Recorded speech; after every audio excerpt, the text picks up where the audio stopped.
Hi,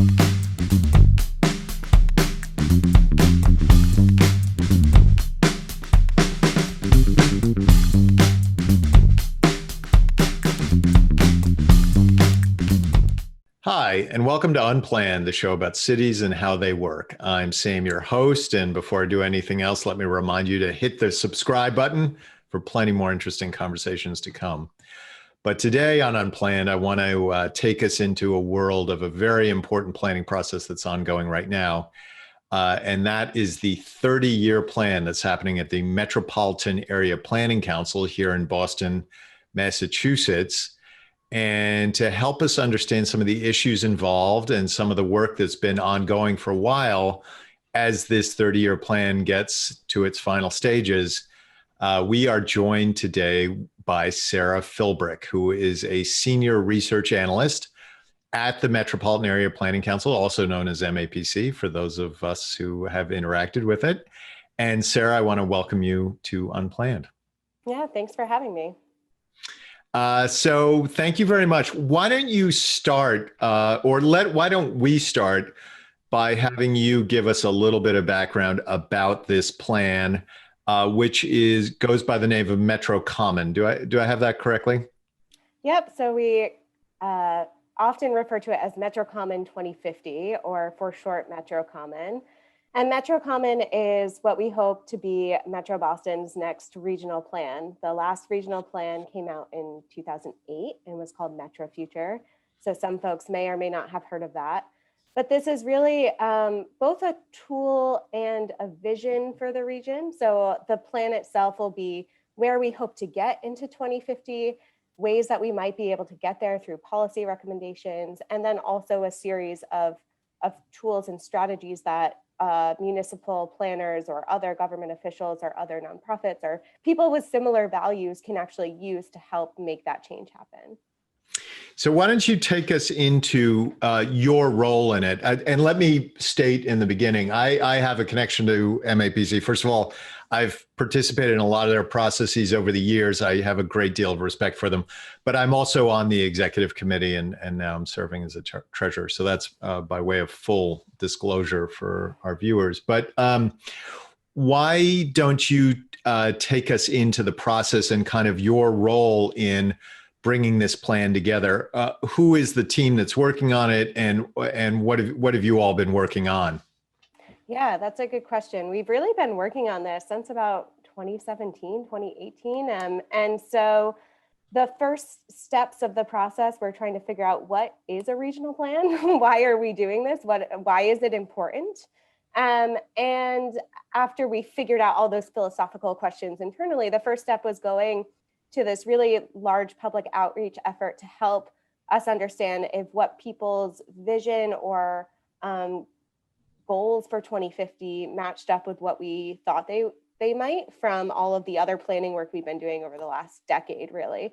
And so we went to different subregions or different corners of our 101 cities and towns over the series of a few months and met with people and asked them, what does a day in 2050 look like for you? What are you worried about? What are you excited about? What do you want 2050 to be? And what are some of the, go ahead, finish up your thought and I'll ask you. No, just we came up with like a collective vision, I guess, for that. And that's been our guiding light for developing all the other content about how to get there. Well, why don't you take us into that vision about what the world looks like in 2050 and begin to introduce us to the complexity or the challenges of trying to imagine the future that far out. But first, why don't you get us into the sort of nuts and bolts of what does that vision start to look like? Yeah, so not surprisingly, the vision includes things like everyone is safe and healthy and happy, and there's housing for everyone. Everyone can get where they need to go from point A to point B. We have thriving arts and culture in our region. So really sort of utopia, and those concepts aren't necessarily new, but I think what's unique about this plan is that it helps really try to figure out how to get there. And so in addition to more short-term policies and recommendations that get us on that track, my role in this plan is primarily looking into future uncertainties, and if things happen in our future that are very different than today, what are some ways that we still might be able to stay on track to get to our goals, even in light of things like pandemics or giant changes that are coming our way. Right. So let's get into that whole issue of future uncertainties, because actually that is kind of the nub of what you and I wanted to talk about today. There's so many. Let's just give the website mapc.org, and you can look up MetroCommon and find out a lot more about all the work that's been going on. But this whole issue of uncertainties has been, as I understand it, your focus, and it's a tough one. Why don't you tell us a little bit more about your thinking? I'm now gonna, before I let you start, I'm gonna say the piece that I say every episode of Unplanned, that COVID happened, and actually I believe it was in a conversation with Eric Hove, who was actually leading your effort over at MAPC, where I had this thought of, actually COVID's allowed us to shut down an entire city for an entire day. It's something we never, ever thought we'd be able to do. And you all have been grappling with, well, this happened. Nobody would have predicted it had happened. And there probably are other things that are going to happen that nobody can foresee as of today. Help us understand some of those issues. Yeah, so we started our scenario planning process, back at the beginning of this plan, and really in the summer of 2019, we met with a group of external stakeholders from different agencies and nonprofits and companies across the region. And we met once a month for about 6 months with this group and thought through, what might the future look like? What does the research tell us about trends in technology or climate or demographics? And what might we have to think about to really make sure that, what are the things that are the known unknowns, the things that we know will change, but we might not know how fast or in which direction or how much they'll change. But we know that, for example, what's an example? Give us an example of one of those. Yeah, so I think, transportation technology is a pretty simple example. We know that lots of companies are working on autonomous vehicle technology today. We know that 5G technology is coming, and that will change the ability for vehicles to talk to each other in real time. We sort of have this research about what people are creating right now, but we don't know what will happen. We don't know if those will actually go on the market, if they'll be too expensive, if consumers will trust them or not. And part of that depends on the policies that we put in place. And part of that depends on, just people's attitudes and where the technology goes. Those are the known unknowns. And the other one that I often think about, because I think you mentioned it or somebody mentioned it in one of these meetings, is demographics. We know that demographics are going to change. They will be different 30 years from now than they are today, but they probably will follow some kind of a trend line. And we can have a reasonable prediction of what that trend line is going to look like. But then I assume that you're also going to add in the unknown unknowns, the pieces that we just could not foresee. COVID maybe being the prime example, the best example of that. But help us understand that a little bit more and how you're grappling with that concept. Yeah, I think demographics is that's sort of my background and my bread and butter. And I think that's a really interesting example. So we know that baby boomer, well, we'll all get older, but specifically the baby boomer generation, which is huge, is getting older, going into retirement years. So those are some things that we know will happen. People will age. But there are lots of things also related to COVID and demographics that we don't know. How many folks will be moving to our region? Will our colleges and universities still have the robust enrollment we've seen over the past few decades? Will people be able to or decide to, settle down here to start their careers? Or if they can work remotely from anywhere in the country, might they go somewhere, where the cost of living is less expensive? And we know that obviously not everyone can work from home and all of these things. There's a lot more nuance in that, but in these big trends, thinking about how many people will live in the region, who they are, even federal immigration was an uncertainty that we looked at, because that was, at the federal level talked about quite a bit and how that might change. And so we looked at, what if federal immigration gets cut really dramatically? What does that do for the Metro Boston region? And so we try to use all of those uncertainties to think about what policies or strategies are robust and which ones are important only on one or others in one future or another. So I think, the reason we look at all this uncertainty is to figure out, okay, that's a lot to deal with, but how do we actually respond to it in a way that still helps us get to those goals that I talked about earlier? Well, let me ask you about one in specific, because I it's a big question mark in my brain, and I presumably in a lot of people's brains, and it has a huge financial implication, and that is the whole work from home question. Obviously, not just university, but it also applies to universities, but it certainly factors into the workforce. This idea that we've all figured out how to operate from Zoom, and it's not, by no means ideal, but we figured out how to share documents on Google Docs and talk to each other via our cameras on our computers. What have you as the planning entity done with that concept? I mean, how much do you think that's going to play into the world 15 years from now, 20 years from now?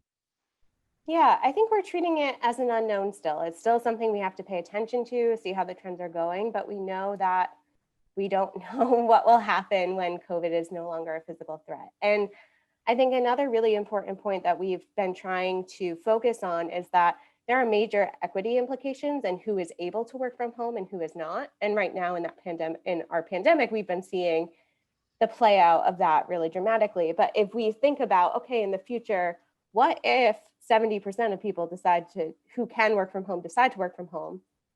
Okay, that might mean that the MBTA has less ridership. But if we cut that service, who are we cutting that service for? What workers still need to be able to work in person? Our sanitation workers are always going to need to go to work in person.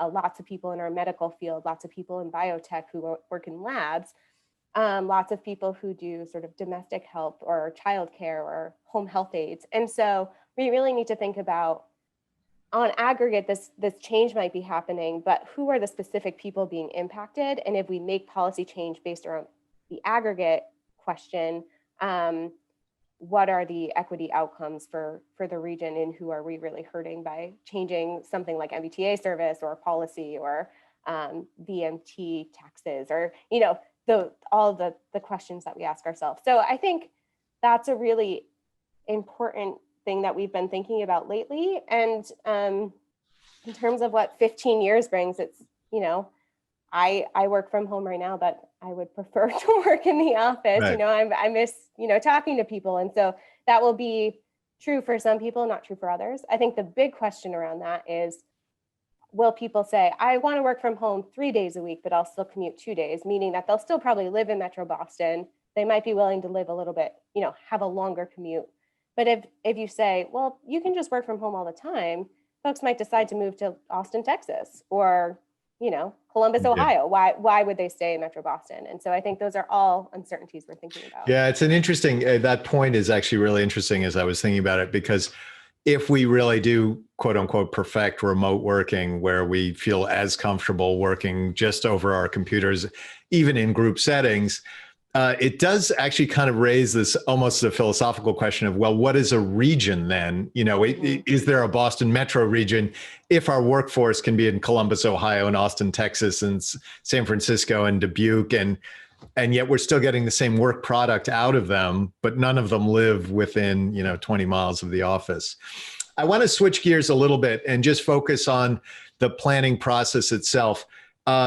The MetroCommon is a living document, which is very interesting. I want you to talk a little bit about that, but I also want you to give our viewers a sense about what are the next steps and phases of bringing this document together.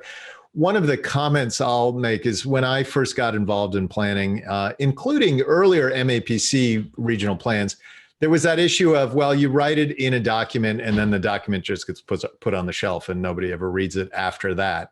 But one of the points I think you all have grappled with is, well, no, these can be living documents. They can grow and change as the region grows and changes, and as technology grows and changes and situations grow and change.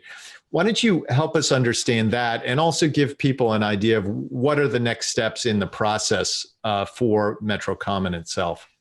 Yeah, That's a great point. I mean, I really think that we want this to be a tool as much as a document. And so if it becomes stale, it's not really useful anymore, even if it's a 2050 plan in 5 years. So I think there's a few pieces that are more living than others. One is the policy recommendations, which are we sort of have short-term policy recommendations for the next 3 to 5 years, and then longer term strategies for 30 years out. And those will be continuously updated over the years as we see what happens, as we make, small wins. And if we get legislation passed, we don't need it to be a priority anymore. And then I think the other major part of the plan that is a living document are all of these tools and research that we've been publishing throughout the planning process, and then we'll continue to publish after the plan is out. So just yesterday, actually, we published what we're calling our zoning atlas, which is the first time since 1999 we've had a full view of all of the zoning from 101 cities and towns in our region and what it looks like on a map together. We've sort of aggregated fields or gone through all the bylaws and said, what is the effective housing units per acre, or is multifamily allowed or not? And so you can see that for the whole region now. And that's a huge resource that folks can use going forward. We also Let me have, just, I'm just going to jump in yeah, for a second. I don't want to interrupt your train of thought, but to say that is a huge resource. I can't imagine the amount of work it took to pull that together, but the idea that you can now look across the region at the complete patchwork of zoning, because as viewers will understand, you build up a regional plan community by community in some respects. You have to work with the communities and within the communities to actually get something done. So that's really exciting. But keep on, keep going with your thought. I'm sorry to interrupt you there. no, that's fine. I think, even that itself is a living document. We put together this database, we've published it, but the website actually allows folks to enter in edits or changes that happen over time. And so municipal planners can be like, oh, they totally misunderstood our zoning, which could very well be true. And then submit the changes. And I think that's we're trying to build out this digital infrastructure to become a resource and have things like that. If we publish a map and then 10 years later it's stale, that's not really useful. But if we can keep these databases going over time, that will be useful for folks. I'm going to jump in again with just to give a plug to your data services group within MAPC, because my impression of them is that they produce a lot of amazing material that is available to everybody and huge resource for the region. So just wanted to give them. Yeah, we try. So we have other research projects coming out with a plan, as well. In February, we'll be releasing what we call housing submarkets, which are census tracts around the region that we think are similar in the way that their housing markets work. And so when we address policy strategies or interventions, instead of looking town by town or neighborhood by neighborhood, even, we can say, okay, all these places are similar in these ways. What are some ways we could help the housing market there? So I think all of that research also creates this living document and tool for people to think about how to make this plan effective wherever their sphere of influence is. So Sarah, this is the point of the program. I want to just say thank you for joining us, but I give us a sense of what is the timeline for MetroCommon. It's in process now. I know it's scheduled to come out relatively soon. When will it be out, and what are ways that the general public can interact with it now and in the future? Yes, that's a great question. So the plan is set to be released in summer 2021, which is coming up very soon.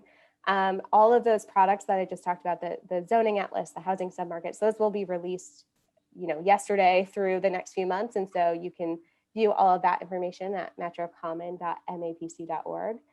And we also have, we're releasing in January, and our next phase of interactive feedback at MetroCommon about the future uncertainties and how those might change policies. So there will be an online survey about that.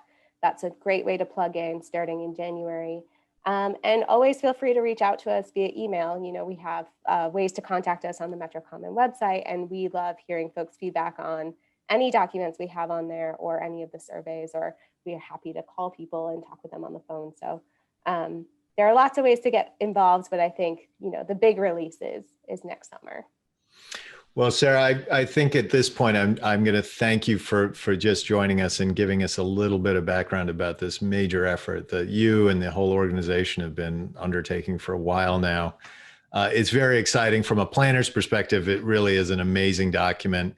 It's very hard to think regionally for many people. It's hard to organize stuff regionally. It's hard to think 30 years into the future, and you all are doing such a great job with it. I hope maybe we can have you back on at some point in the future to tell us more about what's the latest on the plan and give us more updates. But for now, let me just thank you for joining us on Unplanned.